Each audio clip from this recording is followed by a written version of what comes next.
नमस्कार, आप देख रहे हैं स्वराज पोस्ट। मैं हूं ऋचा भिलारी। बिहार की अर्थव्यवस्था की तस्वीर लगातार बदल रही है।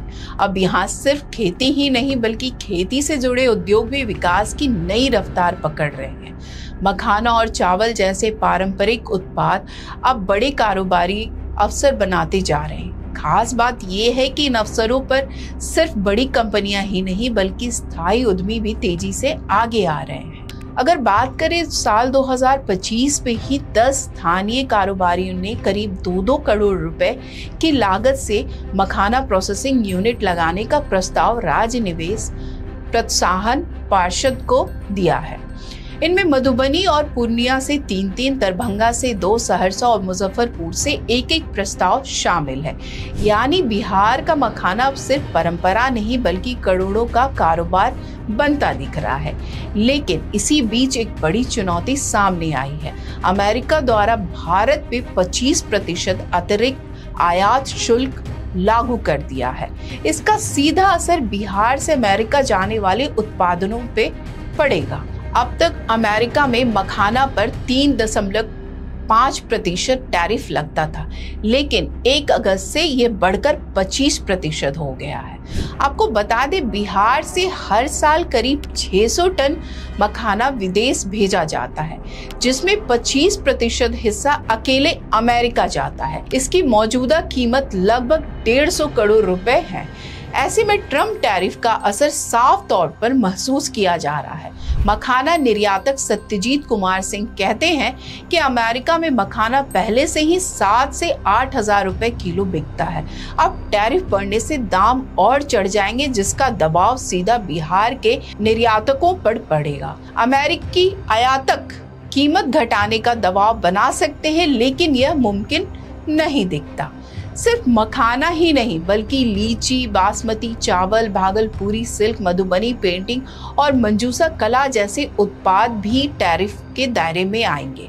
विशेषज्ञ मानते हैं कि अमेरिकी बाजार में ये सभी उत्पाद महंगे हो जाएंगे और मांग में 30% तक की गिरावट हो सकती है। अनुमान है कि सालाना करीब 250 करोड़ रुपए का निर्यात इससे प्रभावित होगा। हालांकि उद्योग जगत का एक ऐसा वर्ग भी है जो इसे इतनी बड़ी समस्या नहीं मान रहा।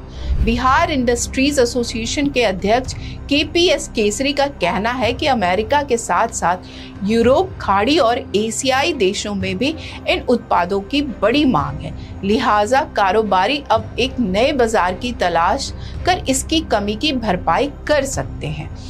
दरअसल हाल के वर्षों में बिहार से निर्यात के नए रास्ते भी खुले हैं। बिहटा ड्राई पोर्ट से हल्दी की पहली खेप अमेरिकी भेजी गई है। इसके अलावा मधुबनी पेंटिंग और भागलपुरी सिल्क की विदेशों में स्थायी पहचान बनी हुई है। यही वजह है कि निर्यातक अब ब्रिटेन, यूरोप और खाड़ी देशों की ओर उम्मीद से देख रहे हैं। इसी बीच मखाना किसान की आवाज अब राजनीतिक रंग भी ले रही है। कांग्रेस नेता राहुल गांधी इन दिनों बिहार में अपनी वोटर यात्रा पर हैं। 24 अगस्त को वो कटिहार जिले में मखाना किसानों के बीच पहुंचे, खेतों में उतरे किसानों की बात सुनी और उनका दुख दर्द समझा। किसानों के साथ वीडियो शूट कराने के बाद राहुल ने साफ कहा कि बिहार विश्व का 90% मखाना पैदा करता है, लेकिन मेहनतकश किसान और मजदूर को, जो ज्यादातर दलित और अति पिछड़े समुदाय से आते हैं, उन्हें मुनाफा का सिर्फ 1% ही मिलता है। राहुल का आरोप है कि बड़े शहरों में मखाना 1000 से 2000 रुपए किलो बिकता है, लेकिन किसानों को नाम मात्र की कीमत मिलती है। बाकी पूरा फायदा बिचौलियों के जेब में चला जाता है। उन्होंने बिहार की एनडीए सरकार और केंद्र की बीजेपी सरकार पर सीधा वार करते हुए कहा, ये सरकार वोट चोर है, किसानों को ना तो आय देती है ना ही न्याय। राहुल गांधी ने वादा किया कि अगर इंडिया गठबंधन की सरकार बनी तो मखाना किसानों को बिचौलियों से मुक्ति दिलाई जाएगी और उन्हें सीधे बाजार तक पहुंच सुनिश्चित की जाएगी। यानी अब मखाना सिर्फ व्यापार का मुद्दा नहीं रहा बल्कि चुनावी हथियार भी बन गया। एक तरफ टैरिफ का दबाव है तो दूसरी तरफ राजनीतिक दल किसानों के दर्द को अपने एजेंडे में शामिल करने में जुट गए हैं। तो आज के इस वीडियो में बस इतना ही। आगे की खबरों के लिए देखते रहिए स्वराज पोस्ट। अगर आप YouTube पे देख रहे हैं तो चैनल सब्सक्राइब करें। फेसबुक पे देख रहे हैं तो पेज फॉलो करें। धन्यवाद।